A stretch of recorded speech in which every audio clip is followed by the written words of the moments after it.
大家好啊，歡迎收睇中老換物養志啊。咁今日想同大家分享一隻咧，就係精工嘅 SRPC 95J1啊。咁係一個limited edition 嚟嘅。咁佢網上嘅資料咧就話即係佢有 J1 同埋 K1 啦，K1 即係國際版啦。咁我手上呢一隻咧就係 J1 嚟嘅。咁係一個限量版啦，咁網上流傳咧就話呢個限量版咧，咁就係生產咗500隻嘅。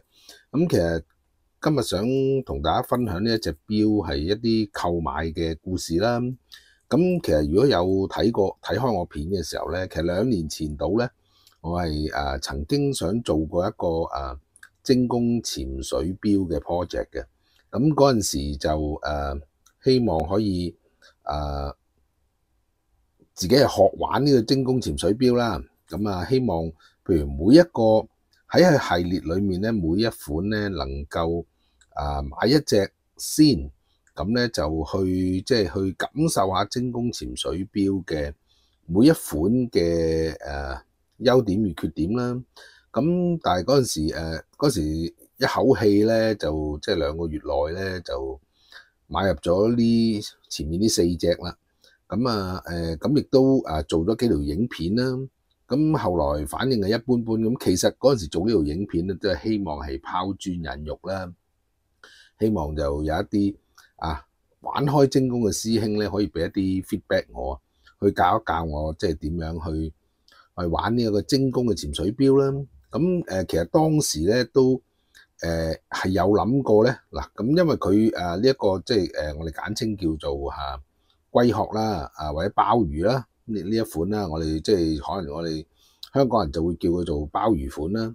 咁另外有一款咧類似嘅，就係所謂嘅 Captain Wally 啦。咁 Captain Wally 嗰個咧就佢通常個入門咧個 prospect 嘅入門咧都係6R 機芯啦。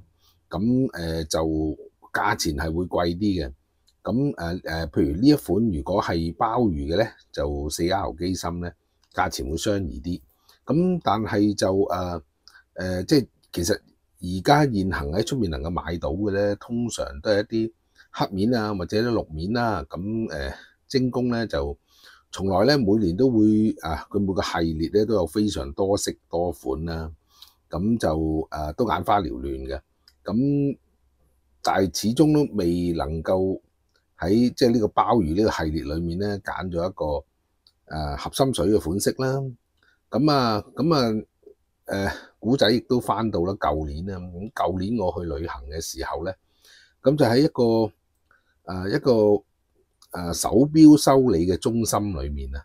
咁係一個最專做手錶維修嘅，但係佢即係喺鋪頭入面咧都會有一啲手錶 display 喺度啦。咁通常係一啲日本嘅品牌啦，精工或者 Citizen 啦。咁喺入面咧我就發現咗呢一隻嘅SRPC 95啦。咁小丑魚啊。咁其實嗰陣時就唔係1年前咧，就即係對呢個錶係冇乜了解啦。咁就淨係知道橙色幾靚喎，幾特別喎。咁亦都知道係叫小丑魚嘅，即係有一個花名叫小丑魚啦。咁但係佢詳細嘅一啲資料咧就並唔清楚嘅。咁嗰陣時亦都咧，因為喺嗰啲我旅行嗰啲咁嘅，佢唔係去日本嗰啲咁嘅旅行啦。咁都有驚，都會有少少即係驚呢隻會唔會一隻假錶咧？咁嗰陣時就冇入手嘅。咁後來翻到嚟香港咧就念念不忘啦。咁上網揾到啲資料啦。咁呢一隻 SRPC 95嘅 J1 咧，咁就應該係2017或者18年推出嘅一個限量版本啦。咁就即係當時即係同埋亦都係一個亞洲嘅限定版啊。咁變咗咧，咁喺嗰陣時即係推出咗之後，咁好快就即係沽清咗啦。咁然之後網上咧亦都發現咧有一啲炒風嘅。咁譬如大家如果上Chrono24或者一啲 eBay 嘅上面咧，會發覺佢個炒價都幾驚人嘅。咁嗰一刻好似咦死啦，好似走咗寶咁樣添。咁念念不忘啦，咁亦都係一啲精工嘅討論區嗰度啦，就問下啲師兄呢隻錶嘅究竟係咩啦。有啲師兄又話誒呢啲唔係咩特別嘢啫。去新蒲崗有間賣精工嘅都有啦。咁我就即刻走去嗰間鋪頭睇下啦。就發覺咦原來都唔係嗰件事嚟嘅。嗰一隻咧係一個精工5號啦，精工5號嘅一個橙色面啦。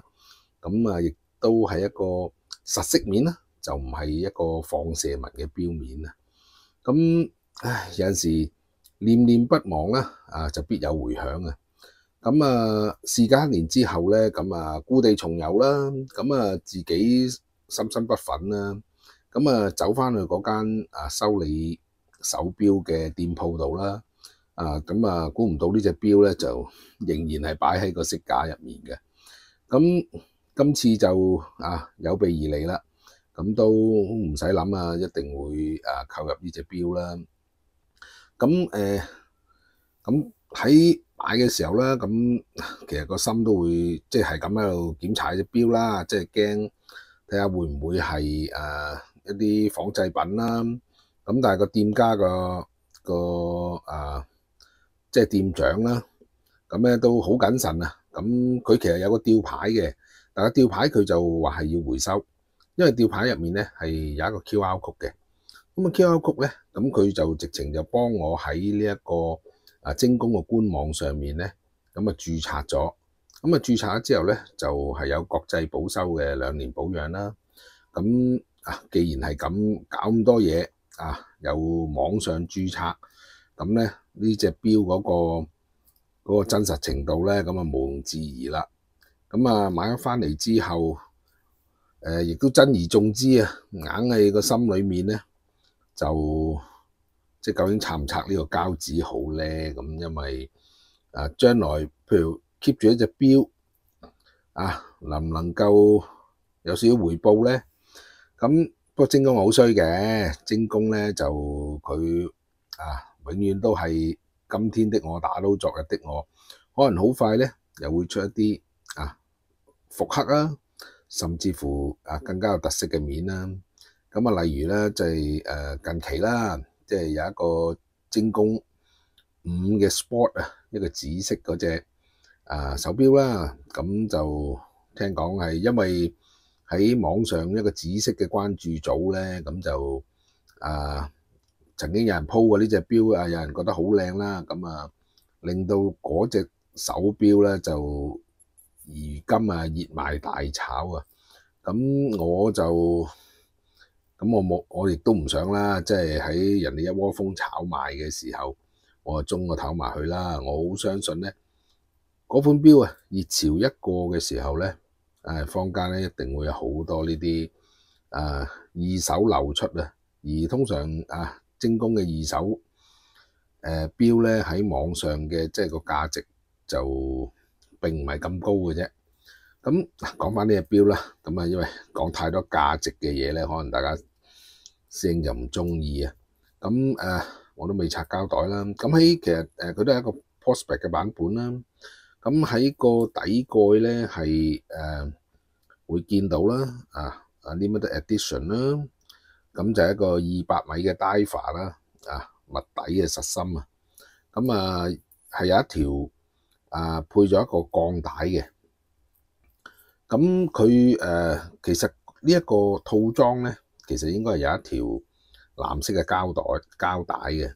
但係呢個店家就未能提供啦。佢亦都冇佢嗰個 Limited Edition 嗰個 box set 嘅。佢就係有呢隻錶啦，同埋有保養做咗俾我啦。價錢亦都反映一切啦嚇。佢係一個4R36啊，即係有星期同埋日曆嘅。佢呢一隻特別版咧，嗰個日曆咧係用中文字嘅。就係首先我哋解開咗個鎖把啦。將隻錶個時間就去翻安全區先，即係最好就係6點半到啦。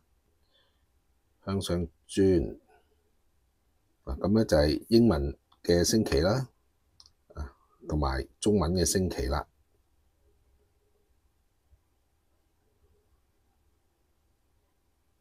星期六日咧，星期六係會藍色嘅，而星期日就係紅色啦。咁而向下轉咧，就係更改個日期啦。咁按翻入去，然之後就佢呢個旋入式嘅把的咧做工係可以嘅。咁因為譬如我之前玩過呢一隻怪獸啦，嗰個旋入式嗰個標冠咧係即係嗰個上嗰個唔係幾好，好容易會壞嘅。咁呢個上落去非常之順手啦，而即係冇一啲棘或者會可能滑牙嘅情況啦。咁夜光亦都係非常之好嘅。咁精工呢啲又唔使講啦。咁佢上高呢個咧就同一般嘅鮑魚係有啲唔同，因為12點位咧，佢有一個你依家見到一個好似黑色嘅十字啦，即係喺外國人就話呢把係一把劍啦。咁通常一般嘅鮑魚殼咧，咁呢一個咧都係一個白色嘅十字啦。咁而呢一款係一個黑色啦，咁係一個橙色太陽紋啊。咁因為依家掹咗啲膠紙喺度啦，我都未捨得剝啊。咁所以就可能嗰個大家睇得就唔係咁舒服啦。咁其實呢個錶帶咧，呢隻鋼帶咁都係一啲唔係好特別嘅啦。咁起碼就喺鮑魚呢個系列咧，即係自己叫圓咗夢啊。另外咧，亦都有一個特別就係佢有秒針啦，佢有一個好長嘅後尾嘅，而後尾咧就係一個波板糖啦。咁其實專業嘅潛水錶咧，咁係需要有秒針喐動，咁咧係即係令到你喺水下嘅時候咧，可能就睇得唔係咁清楚嘅時候啦。咁靠住呢個夜光嘅喐動咧，係知道你嗰隻潛水錶咧係仍然係 function 緊嘅。咁就可以即係唔會因為隻錶停咗而令到你喺下潛嘅時候咧，會用多咗時間計算唔到個氧氣供量啦。咁其實呢個錶個直徑咧就有45mm 嘅，咁其實就都相當大隻嘅。咁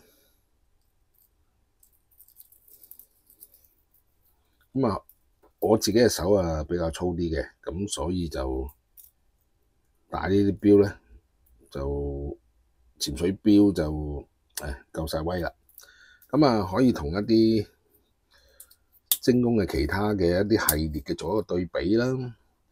例如呢個武士系列啦，咁兩款咧都係相對比較大份啲嘅。咁睇落嘅時候咧，呢個鮑魚咧甚至比武士都有好似44mm嘅，咁而呢隻有45mm啦。咁呢1mm 睇落好似仲會大少少添。咁而呢一款咧就係一個亞洲特別版嘅怪獸啦，咁42mm 度啦，咁亦都會見到個分別啦。咁而呢一隻就係 SKX 嘅013啦，咁佢係細啲嘅，得37嘅啫。咁個分別就會明顯啲叫做喺呢個系列度圓咗夢啦。